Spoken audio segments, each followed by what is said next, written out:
Welcome, welcome to this week's Students Talk Back lunch panel discussion.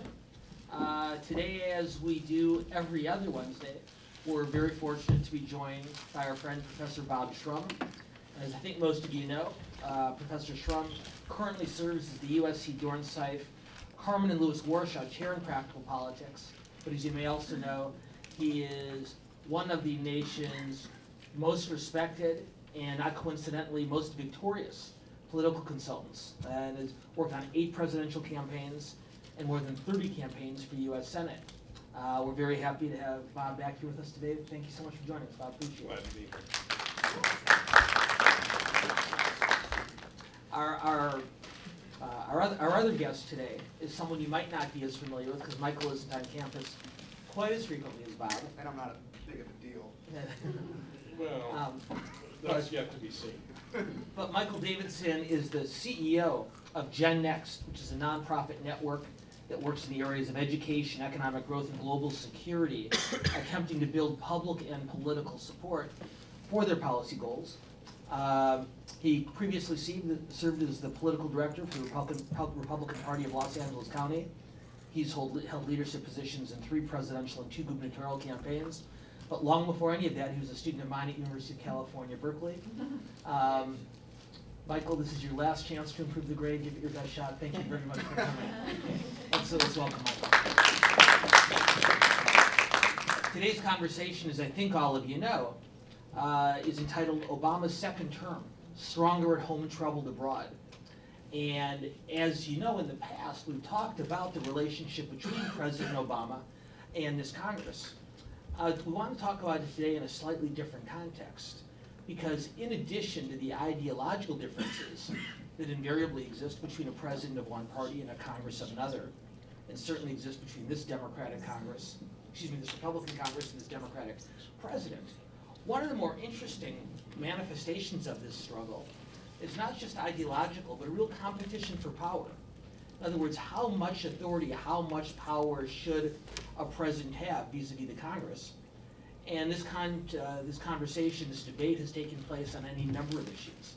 Again, not just in terms of ideological differences on health care, on immigration, on environmental policy, on foreign policy, but on what kind of decisions a president and an administration are empowered to make and what Congress's role is in the decision-making process. And not surprisingly, the 2 sides have very, very different opinions of how much authority is appropriate for a nation's chief executive. As I think you know, I'm joined here every week by a co-moderator. And our co-moderator today is Nick Thomas. Nick is one of the student workers at the Underwood Student Politics. And Nick, we're thrilled to have you here with us also. Thanks very much for coming. So I'm going to lead off the question, and then have Nick jump in. And then, as I think all of you know from having attended before, at about the halfway point in the hour, Nick and I will open the conversation to questions from as many of you as we can fit in, to ask Bob and Michael their thoughts in more detail about some of the things that we've already discussed, or perhaps some of the things that haven't come up. So Bob, I'm going to start with you, and then I'll ask Michael to come in just a moment. I mentioned just a moment ago that what seems to be going on here is not just an ideological difference between a president of one party and a Congress of another, but a broader question about how much power, how much authority should a president have. And there was an excellent article on the ABC News website this morning, off the Associated Press, that encapsulated the struggle very, very well. And it pointed toward yesterday's news out of Washington, D.C.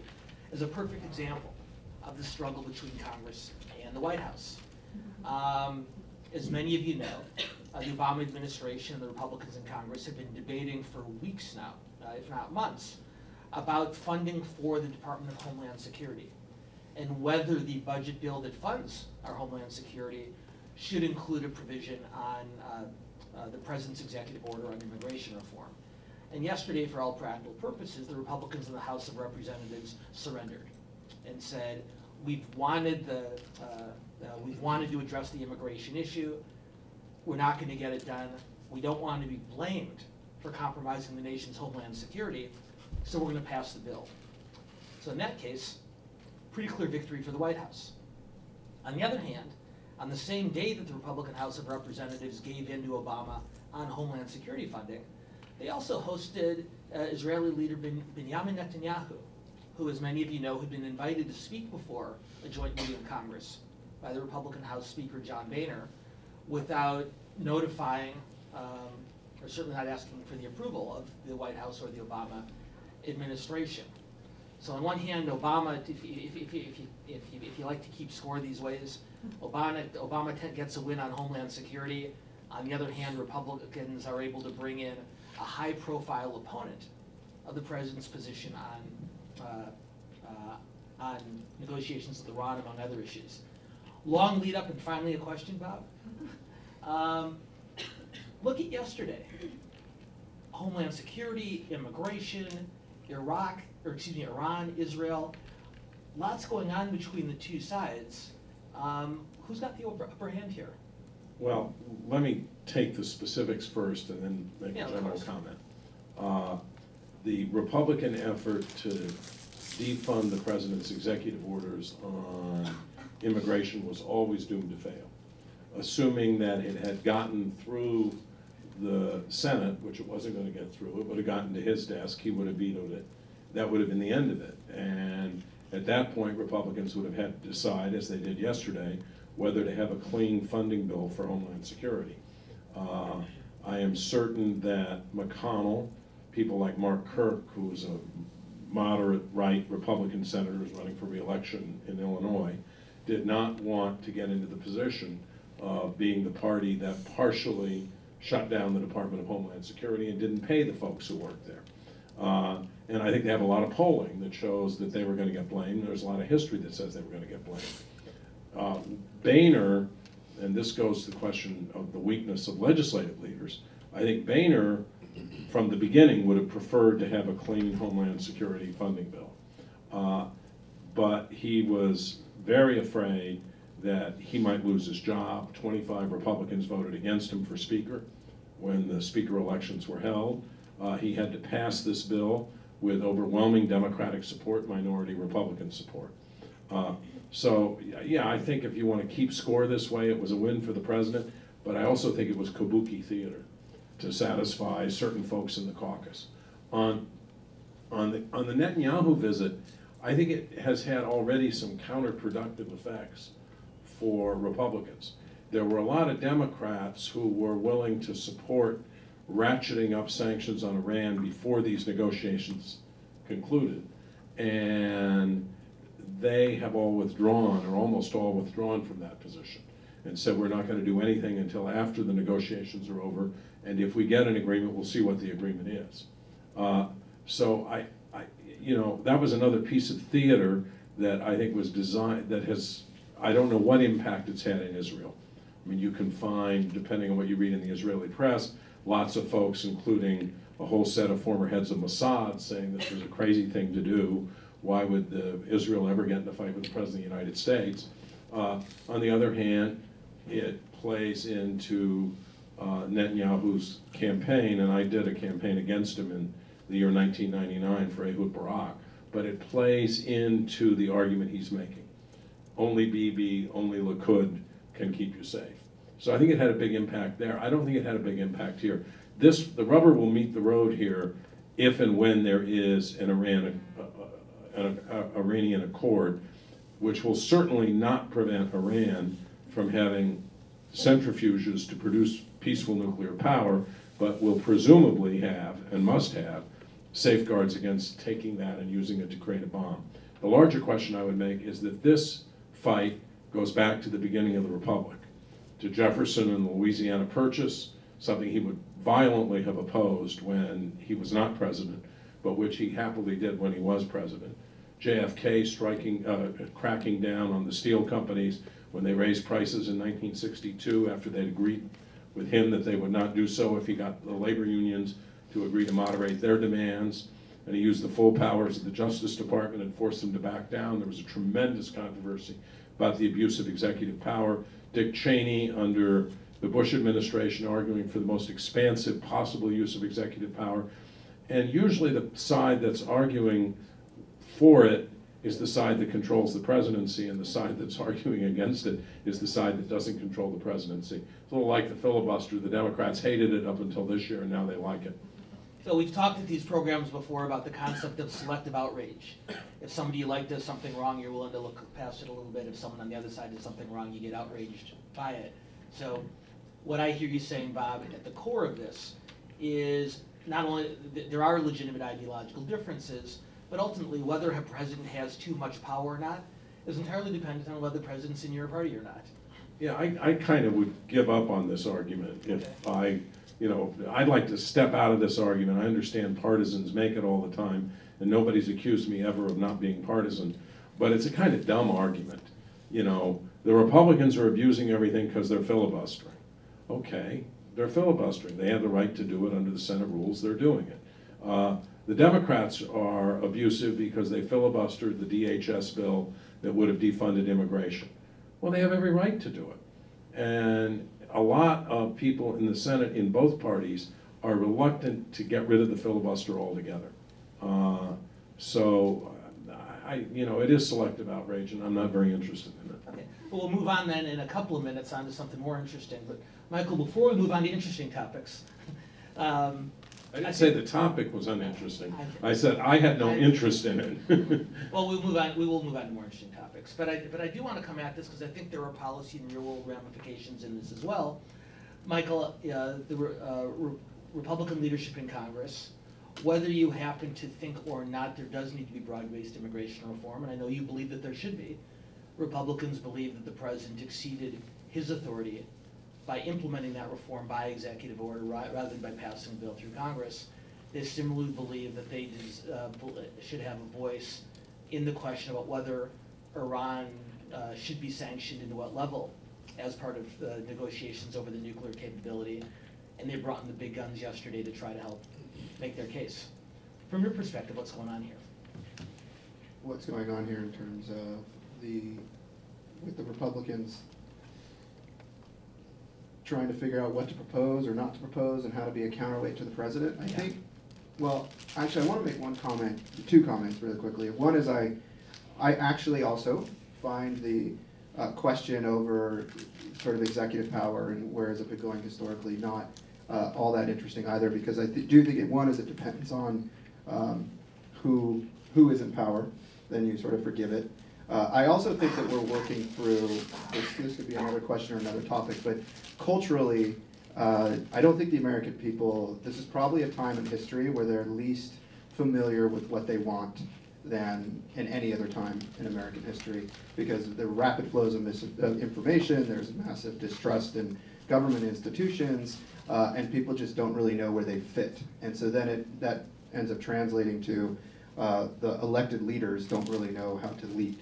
And so you start seeing this sort of, I think, passive-aggressive type of leadership, and I think you see that with President Obama. Here was someone who we elected to bring everybody together, and we knew how broken things felt, and he was the guy to come in and really fix it and go all in on just tone, right? That was ultimately why he was elected, to fix the tone, and everything else was followed. But there weren't these grand overtures, and then now it's like, well, you Republicans are getting on my nerves, so I'm going to just do a bunch of executive power or sort of outsource it. And I think that's disappointing. And then you have the Republicans who, it seemed to me they sometimes forget the difference between the show and the game. And you have a situation with Netanyahu where I have no idea who won in that situation. I just don't. One is it's the President of the United States' job to deal in that domain. I don't think the Republicans should have undermined him, but in their own sort of stated objectives of sort of elevating Israel and Netanyahu and really demonstrating this strong relationship, that didn't happen because Netanyahu couldn't get too far out in front because he also couldn't defend President Obama. So it just seemed, I just have no idea sort of who won or who didn't. It did not make sense to me really at all who came out on top of that. So.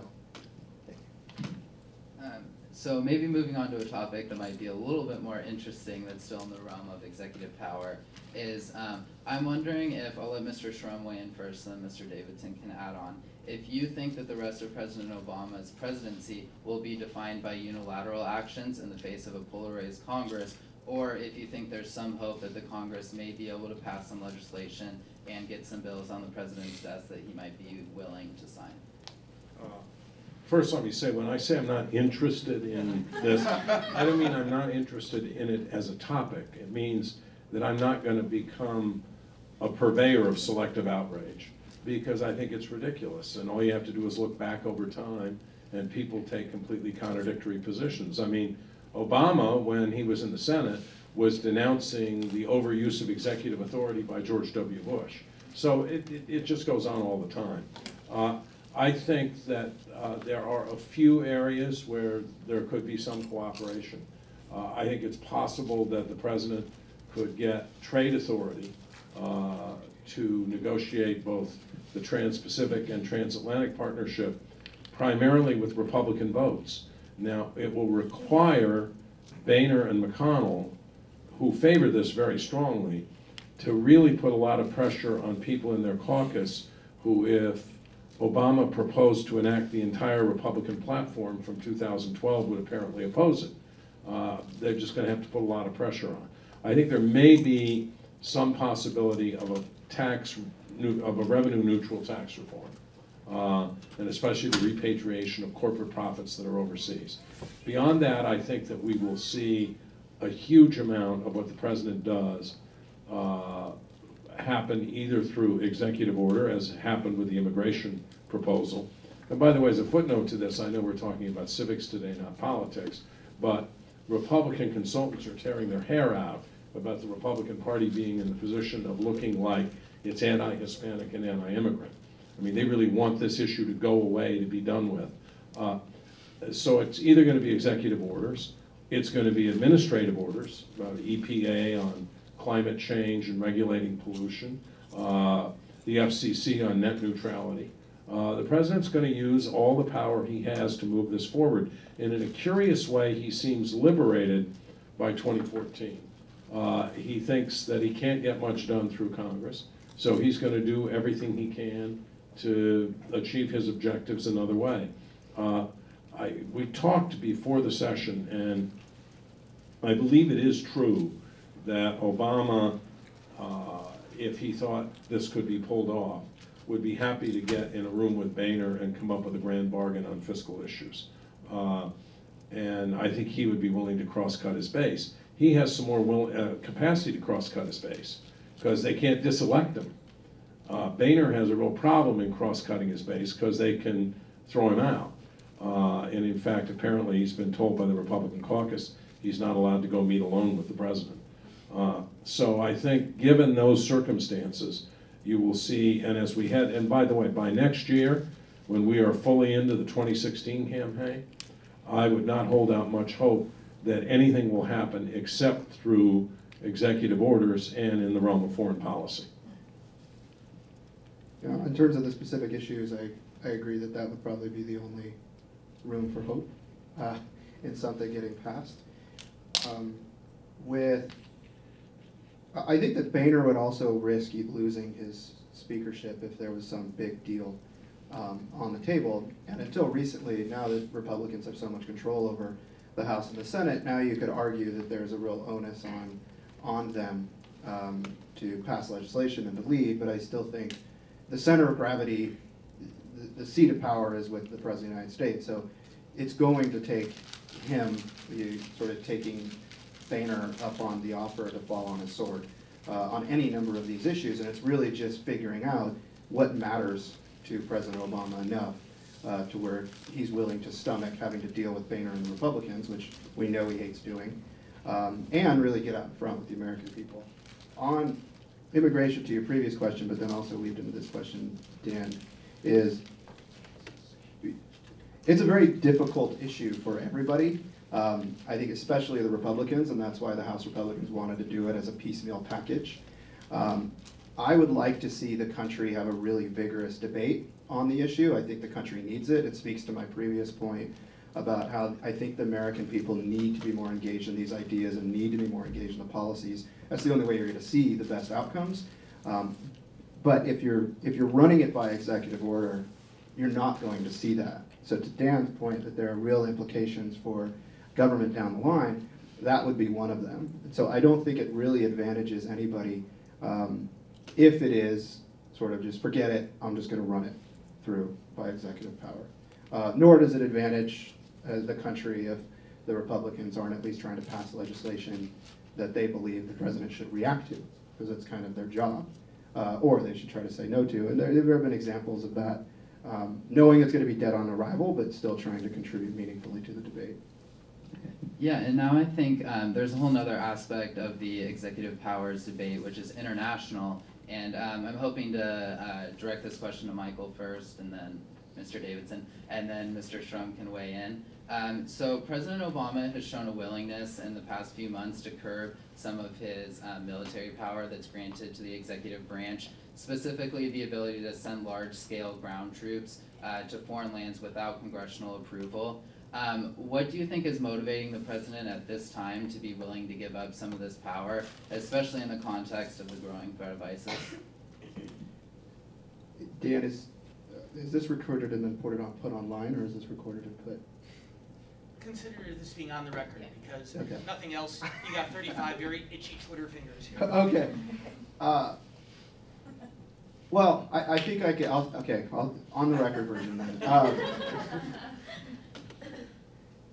One is, the reality is with ISIS you have beheadings and people put on fire. Like, you can't ignore it, right? You just can't. And so I think, though, the president does not understandably want to be lured into a massive conflict, that while he knows it's barbaric and while he knows it's horrible atrocities, I don't think he knows if it's worth a full assault, nor do I think he knows exactly what to do with this problem. And so going to Congress versus just executive action, or asking for executive action, is sort of a way to spread the risk, right? And find more stakeholders, or find a way to see where the consensus is, because I don't think he really does know how to lead in this situation. 2 weeks ago at the White House's first summit on countering violent extremism, our organization works really closely with the president's administration on how do you marshal the resources of the private sector to empower young Muslims to not be caught up in the narrative that these jihadists propagate. And so that we were invited to speak on that, and it was really fantastic, and I'm really grateful to the president and his administration to inviting us there to speak. So now the sort of I thought his speech on many levels was sort of meandering in the right direction, like he's made a lot of progress on it, but I didn't end the speech on this huge issue of countering violent extremism and ended it and go, wow, I feel led. That my President of the United States knows. And that concerns me. And I think then you see that behavior not just matched in a speech that was supposed to be sort of a centerpiece around this big issue on countering violent extremism, you see it on how he is handling the issue overall and dealing with Congress and not. And I think Republicans also don't have the most thoughtful response. All they really kind of think is, go get him. Yes, you could have the power, go get him. And it's relatively simplistic in that way. So you could say from a political science standpoint that these issues are just really complex, and our leaders are struggling with how do you find a way to get up in front of them, if you're being generous. Or you could say that our leaders don't believe in enough, firmly and deeply enough to really lead us even when it's difficult. First, I think there's deep concern inside the administration and with a lot of foreign policy experts that putting American troops on the ground in major numbers once again could actually prove counterproductive.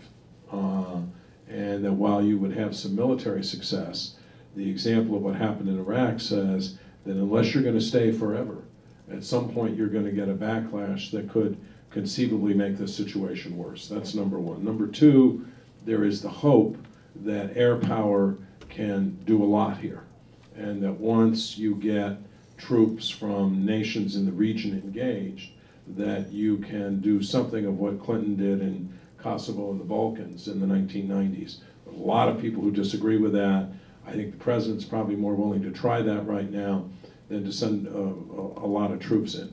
3, I'm very interested in your comment on his speech, because both he and George W. Bush, in the last few years of his presidency, were constrained in how they express themselves, because they do not want to equate Islam with ISIS. They do not want to equate Islam with terrorism, because they know, and the intelligence agencies know, that if we really set this up as a clash of civilizations, it's a fundamental, very expensive, very painful problem for decades to come. So there's an attempt to avoid that, and the kind of thing that you guys are doing with young Muslims is part of that. But the tempered rhetoric is also part of it.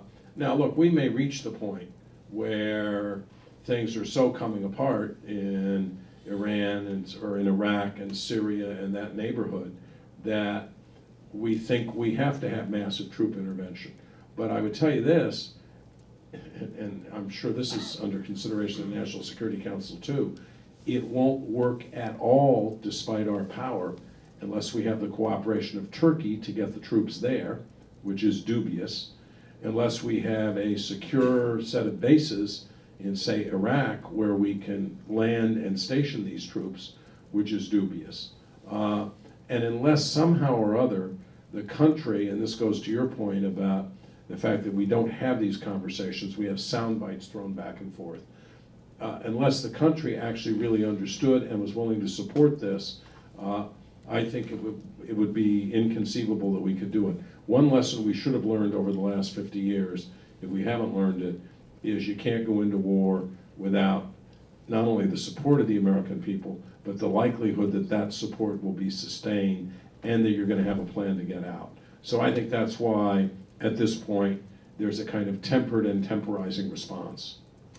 So let me sound just a little bit cynical for a moment before we open it up to more. Not you. Yeah, I'll give it my best shot. But for both of you, tell me why I'm wrong on this question of authorizing the president to use military force. I'll go back to the point that Bob made at the beginning of the conversation. If you like the president of either party and agree with him, or someday her, on the issue under consideration, then executive authority is just fine. If you don't agree with the president, then executive authority is a really bad thing. So now on health care, on immigration, on environmental protections, on taxes, Democrats tend to line up with Obama and the Republicans tend to line up against. On the question of ISIS and military engagement, the Democrats are wary of a significant military engagement there. And so they are trying to rein in the president, not because they think all of a sudden executive authority is a bad thing, but because they don't want this president or his successor to take anything more than just really limited action. And on the flip side, Michael, are Republicans doing anything other than saying, we want Obama to do more, but we don't want to get tagged with it. So if we give him more executive authority, let him be the one to answer to the American people when we end up in a prolonged military engagement there. Long-winded question to summarize. Is the debate over sending troops to engage with ISIS simply a matter of partisan convenience? No, because I think constitutionally that's sort of mostly the president's domain, so I think you would expect him to have more executive power and be more forcible with it in that space. And I think you're also starting to see within the Republic, and then now the politics of that in this specific case. Republicans, I think, are really weary. They don't know there's this creeping, the Rand Paul side of the party just doesn't want to deal with that at all. And I think the Rand Paul side of the party, that attitude, I don't want to call it isolationism because I think that's simplistic, but that side is really gaining steam.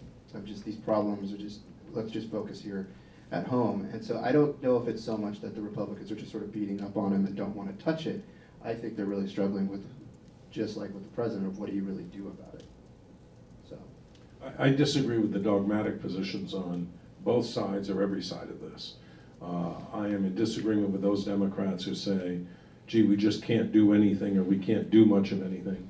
Because I think if you are a great power in the world and you want to lead in the world, you can't take that position. I disagree with the, and I guess I'll call them quasi-isolationists of the Rand Paul wing, because I think that is not a realistic policy going forward. And in fact, at that level, they join some Democrats on the left who would take the same position. And I am a little, I'm not appalled, I'm amused by all the Republicans who have said, like John McCain and Lindsey Graham, he's got to do a lot more on ISIS, he's got to really go after ISIS. And then the president sends up this request for the use of force, and they're not sure they want to give it to him. They'd rather just punt and let him rely on the bill that was passed back when Bush was president, which is totally open-ended and gives the president permission to use armed force to combat terrorism.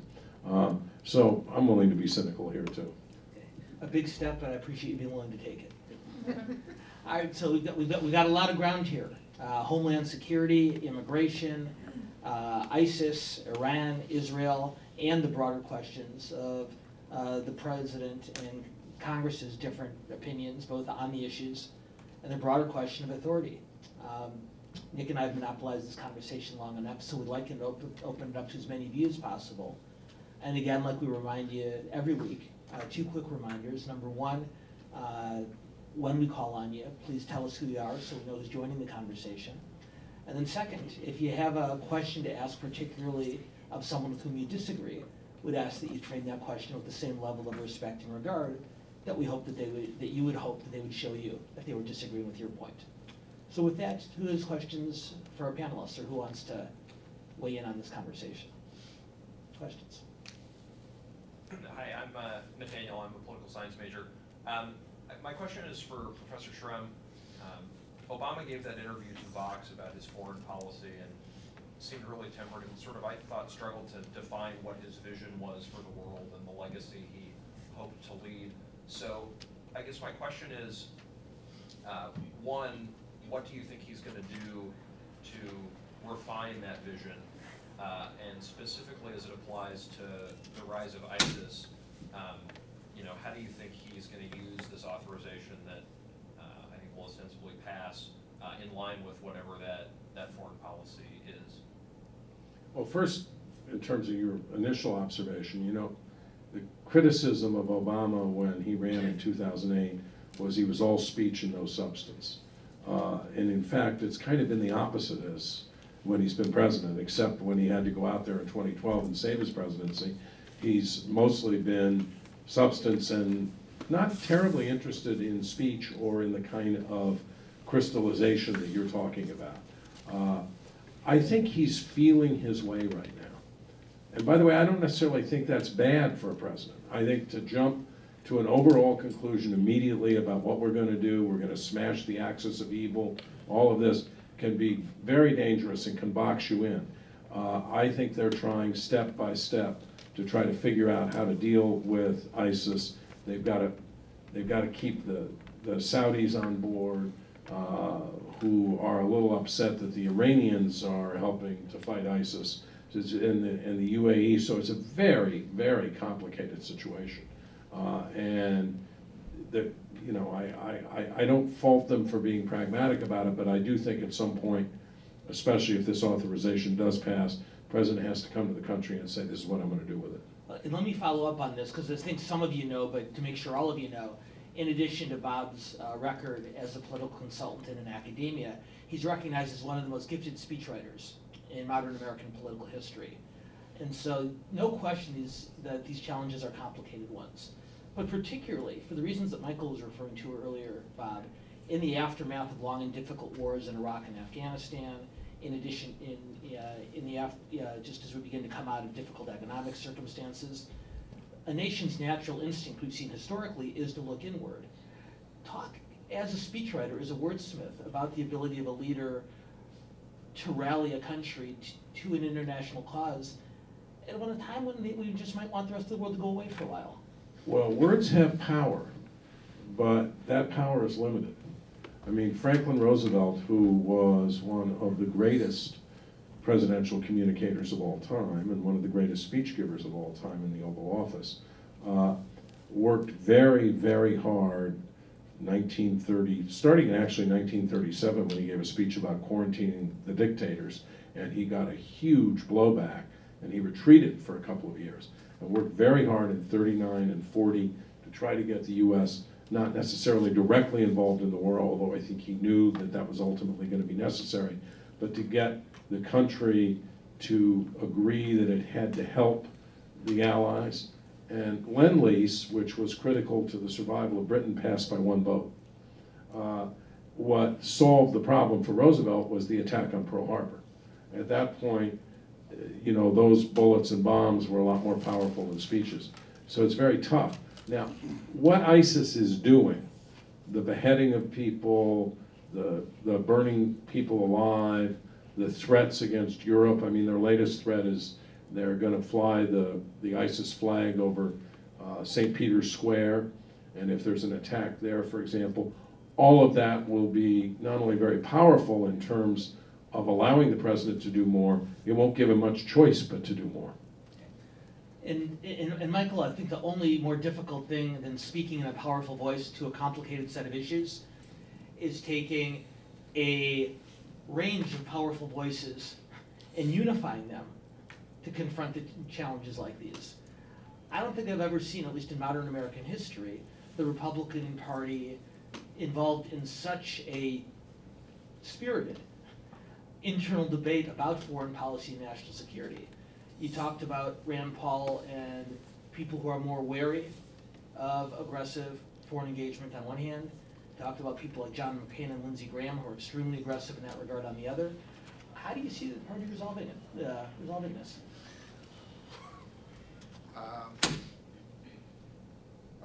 The Republican primary. I mean, okay. Care to elaborate? Yeah, that's the simple. I don't think, and especially because many of them are governors, they haven't really wrestled with these issues before. It's sort of a good example of how politics will drive policy. And so you have whoever the nominee ends up being based on a whole other set of variables, then that's going to sort of be carrying the mantle of how Republicans deal with this issue over time. And there's a wide array of it. You know, Scott Walker or even Jeb Bush, I don't think they know clearly how they're going to deal with this issue. And even, I think President Obama has been evolving on the issue in a really big way. Just as an example, his Cairo speech shortly after he took office was really different than the speech 2 weeks ago on countering violent extremism. And I don't blame him for that. To Mr. Schrump's point, I think that you do want to see the presidents evolving on really difficult issues. Otherwise, you can't just come in and sort of snap it. But what I don't see in either party is sort of a sense of, the FDR example actually is brilliant. And one of the things he did was he sort of started setting up opportunities for us that would lead us in that direction, even though he couldn't rush us in. He knew it was inevitable and he needed to be set up for success in any way. And I think that while FDR sort of had that clarity in a sense, I don't think the Republicans or the Democrats right now really know where do you start to keep stepping. It's very much in the dark on the issue of sort of dealing with violent extremism worldwide. It's not just ISIS either, by the way, and I think it's as a quick sort of soapbox as an aside, from a policy standpoint, if you from a tactical strategic standpoint, you need to view Boko Haram and ISIS and Al-Qaeda, all these groups, you need to understand them differently from only a tactical and strategic standpoint. But I think from a policy framework, by separating them up, you sort of bureaucratize the solution. But they all have a general lot of commonality in terms of the sort of radical strand that they represent. And you don't see either party being able to build out that policy framework. So in the Republican primary, I think you're going to see some type of, hopefully, more the next evolution of what President Obama's been doing, and then President Obama's the next evolution of what President Bush has been dealing with. I'm just being optimistic. I wish I had a clear answer for you, but it's just way too early in the field to see what it's going to be. And then is it going to be a national security election, or is it going to be a domestic election? I don't know. No, it's exactly the kind of guidance we needed on how to look at this as the primaries evolves. Thank you very much. Other questions for our panelists? Yes? My name is John. I study international relations. I guess I wanted to bring the discussion a bit back to the utilization of domestic kind of executive authority. And I think a point that's been made is the ways in which you'll excuse certain actions based off of who's on your side. But I guess I'm a little interested in on the reverse of what you're willing to support based on who's not on your side. So an interesting example of that is the discussions of trade promotion authority. While content-wise is something maybe the Republicans would support, but trade, a big discussion that's going on for TPA is that it gives the president a little bit too much executive control over the trade agenda. So I guess my question is twofold. Is one, the onus has definitely been shifted to the Republicans to demonstrate that they have leadership and authority in Congress. Do you think that they are, willing to not pass legislation that maybe would content something that they do support, like trade? And second is, actually, that was just that part. That's a great question. We'll come back for the second one in a minute. So let's start with Michael on this. The Republicans, not all, not unilaterally, but most Republicans tend to be pretty strong advocates for free trade. The way this conversation plays itself out in Washington is how much authority you give the president to conduct trade negotiations. Do the Republicans trust Barack Obama enough to give him that authority? It is interesting how a broad sort of political narrative, like he has too much authority, starts to crowd out an actual position on its merit. That's kind of what you're saying. And I think for trade, yes, because I just think it's too much part of the DNA, but I also don't think the Republicans are going to make that their cause, so to speak, unless President Obama gives them a window. And even then, it wouldn't be their cause. It'll just be sort of their deal. Because you have, even in the House leadership, you have people like Patrick McHenry, who's from North Carolina, and while he's kind of sort of for trade, he's from an area where it's been pretty decimated by moving off to China. But then you have people, I think, like Senator Portman, who are going to really try to make the argument that this is best for everybody. So it's mostly in the DNA that the Republicans are going to be okay with it, but I don't think, because of the broad political environment and because of the mixed bag a little bit in their own ranks, I don't think they're going to make it their cause. In the way that they were doing, I remember when President Obama went and met with the House Republicans or something, and it was like Peter Roscom or somebody like that got up and was like, are you going to lead and fast track? This was years ago. Are you going to fast track trade? Are you going to do that? And it's amazing how much quieter the Republicans are now about it. Quick follow-up to you, Michael, before we bring Bob back into this. One of the premises of the questions, if I understood it correctly, is Republicans with this new majority now in both chambers have said repeatedly that they want to prove that they deserve the responsibility of leadership. So if that's not going to be proven on budget negotiations and it's not going to be proven on trade, exactly where do Republicans plant the flag to prove that capability? My read is that I don't think they know yet, and I think they're sort of waiting to see what President Obama's going to do, and then they'll react. And if they feel like he's going to give them a window, they'll hopefully take the window, but they might decide they're going to make it difficult for him. But hopefully they take the window. But I don't think they know. Mr. Trump mentioned several examples of the opportunities, and I agree with all of those as the opportunities. Whether or not those move, just like with anything else, it depends on at what point, the guy decides to ask the girl to go out with them, or whatever the situation might be. Doesn't have to be a guy and a girl. I doubt they're going to go out together. Yeah, exactly. But I just add one thing about this, and it's a substantive comment. Anybody who understands how the process works knows that you cannot negotiate a trade agreement with 536 negotiators. That is the president and the 535 members of Congress. Fast track doesn't mean that Congress doesn't get to vote on it. It has to vote up or down on the whole deal. Similarly, to go back to what you were saying, you can't do a deal with Iran, if you can do one at all, with 536 negotiators. It's just not going to happen.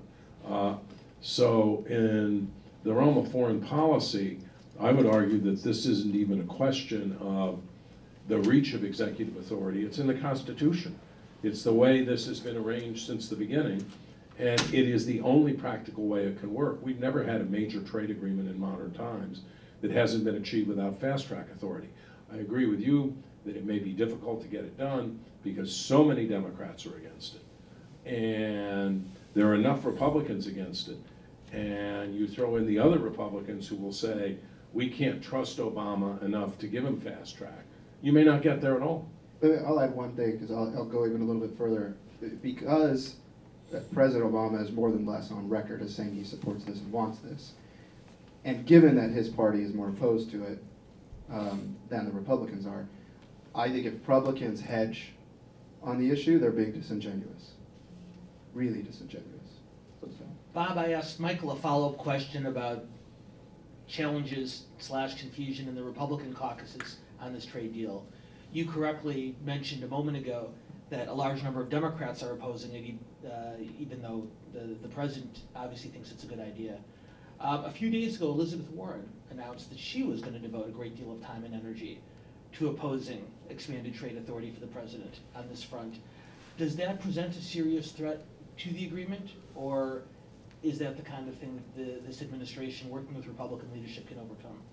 Well, they have to defeat Elizabeth Warren from their own party and a whole lot of other people like Sherrod Brown from their own party to get this passed. And I have no idea whether it can pass. I don't think Elizabeth Warren is being disingenuous. I think she's become more and more predictable over the last few months. You don't mean that in a good way, do you? I don't, actually, I don't. I think that she's made some, in my view, very good arguments about income inequality during her campaign for the Senate. It's an issue that now actually reaches into the Republican Party as well as the Democratic Party. But I don't think the solution to it is simply to say we're going to shut down trade or we're going to somehow or other hobble the financial services industry so that it can't work. And you know, I don't do this anymore, so I can say whatever I think. But the notion that she's going to challenge Hillary Clinton for the nomination, I think she would lose. And if she did get the nomination, I think she would lose in the general. But she's a formidable force, and it isn't good for the president, and it will probably be up to the, if we get a trade deal, it will be because Boehner and McConnell persuade the Republicans to go along with the president and let him do this. And let me add one other thing about trade. I think what's happening with this foreign trade question is a lot like what happened that inspired the Tea Party with, say, an issue like immigration. Old ways of life are passing. They have to pass. They are inevitably going to pass. This is going to become a majority-minority country. And there's not much we can do about that, but there are people who are traumatized by that, and so they're going to resist it. And we are not going to become a major center of textile manufacturing in the next 20 or 30 years. That's gone. And it's not going to come back. And we ought to be looking to the future and what we're going to do with the future. But there's resistance in both parties to doing this, not just on the trade issue, but take, for example, the question of coal. There's no question coal is going to go away. And what ought to be happening is we ought to say, how are we going to deal with those guys in West Virginia, a few women, I guess, how are we going to deal with those guys in West Virginia who are going to have no livelihood? And a certain portion of them, 45 or 50 years old or older, group I resemble, there needs to be a cushion created for them so that they can have a decent standard of life. And for the people below them in the next generation, you have to find other jobs for them, and you have to invest in the kinds of things that will give them economic opportunity. But it's very hard to do that. I mean, you said that to Joe Manchin, who's a Democrat. You said it to Mitch McConnell, who's a Republican. They would say, absolutely not. We got to preserve coal at all costs. But you said to Mitch McConnell, you know, what about these folks who are going to lose their jobs because of trade? He'd say, we have to move on. So it's very hard to get this moved down the road. Well, let's do this just to follow up. Nathaniel, that means you're probably going to have to rethink your career as a blacksmith, and we're happy to talk to you about that after things end today. Michael, this you can go to law school and do politics. Don't listen to him. And the buggy whip factory, Camille, not a good idea. Michael, to wrap up, I think Bob took this conversation in just the last minute or two, I think, to a really, really important level. And I know this is something that you and your organization spend a lot of time thinking about, the challenges and the opportunities that technology presents, not just economically, but socially and culturally and as a society. And I'm wondering if you can talk about these shifts from your perspective for a minute or two to build on Bob's point, because I think it's an important one. It's a big question. I think that there is still, I'm holding out hope that I think that there's still an opportunity for a manufacturing base in the United States. It's not going to be like the Industrial Revolution. It's not going to be textiles, Yeah. It's going to be other stuff. And I also don't think that technology is a panacea.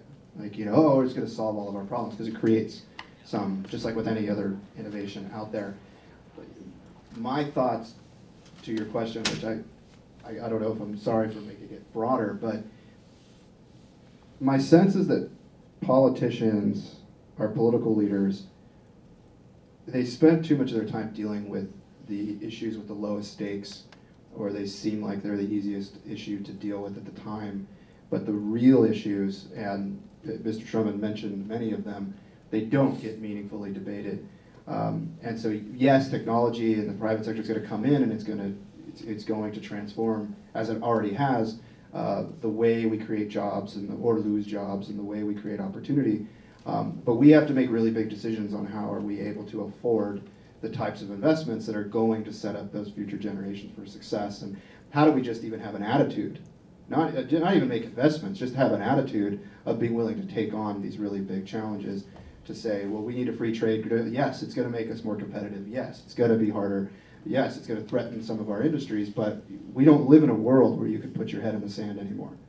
So we have to be willing to figure out, how do we compete and how do you win, and then how do you prepare people to do that with us over time. And you can name that in every single issue, from vocational training to even debt issues, entitlement reform issues, energy issues. We just consistently seem to be sort of shirking how to take those on. But I don't really have the mindset of, I think it's frustrating that our political leaders aren't taking it on, but I think that we as American people are giving them the opportunity to do that. And if you look at just millennials, we're all really into, I'm still a millennial, but at the end of it, we're very obsessed with technology being able to change the world. We're very obsessed with social entrepreneurship. We're not obsessed with civic participation. And I think that's really sad. And we're only going to blame ourselves in the next 20 to 30 to 50 years, because all of these decisions are going to get punted, because we're not engaging in them meaningfully, because we think that we can feel good about ourselves by volunteering for a nonprofit, and that's enough. And it's just fundamentally not enough. So I think the lesson then is not about where can we invest in technology. I think the lesson is, how can those of you in this room make sure this room is filled every week to really think about these issues. I think that's going to be the linchpin to this problem over time. Well, and I would say this, I'm guessing most of you would agree with me that this last 3 or 4 minutes of this conversation deserve a full hour panel in itself. And we hope to arrange something like that with both Bob and Michael at some point in the future. In the moment, I'm going to ask you to thank them for their participation, but before I do, real quick, just a few announcements. We will not be having a Students Talk Back lunch panel discussion next Wednesday. We're off to Cancun. But the good news is that Bob, Professor Schrum, will be hosting one of his conversations. And if you haven't attended any of those events, they're phenomenal. And I believe that is next Wednesday at this very time. Tuesday at noon. Tuesday at noon. Fred Davis, he of Demon Sheep fame, Republican consultant, worked for Bush, worked for McCain. One of the most creative people in political advertising. One Republican consultant has worked with him, says he's brilliant, but you always got to keep him under control. You should totally go. So it's so interesting. Next Tuesday at noon, another fascinating series of political Be at conversations. 300 BKC. 300 BKC with Bob Schrum and Republican, we'll say diplomatically, maverick ad maker Fred Davis. Should be a fascinating conversation. We'll be back after spring break, back up in the student forum, and that's Wednesday, March 25th. And Professor Schrum will be joining us for that conversation as well, along with a Republican to be named later. And I don't know about you, but I heard just enough about him on the subject of Elizabeth Warren to think that that might come up in our next Students Talk Back conversation when we shift the conversation back to the 2016 campaign for the presidency. Also, just as a reminder for anyone who might be thinking about a summer internship, we are just in the early stages of reaching out to our internship providers, not only here in Los Angeles, but in Sacramento and Washington, D.C. and elsewhere, and in Orange County, working with Michael Davidson at GenNext. And if you have, subtle, Michael, and if you have any interest in interning with Michael or possibly even elsewhere, the thing to do is to come to VKC 263, to our Institute of Politics, find Jody or Tanya, who are sitting right here, and they'll be more than happy to help you. All that can wait, because right now, please join me in thanking Nick Thomas, join me in thanking Michael Davidson, thank me in joining Professor Bob Schrum for a fascinating conversation. I think it was terrific. Thanks to our team at the Unruh Institute for putting on these programs every week. Thanks to Elisa Rangel, to Tanya Mercado, to Jody Epstein, to Kirsten Olson, and especially to Laura Hill for all the work they do to make these programs come off so effectively. Guys, thank you very, very much. And thanks to all of you for attending this conversation, and we'll hopefully see you at future programs throughout the spring. Have a great day.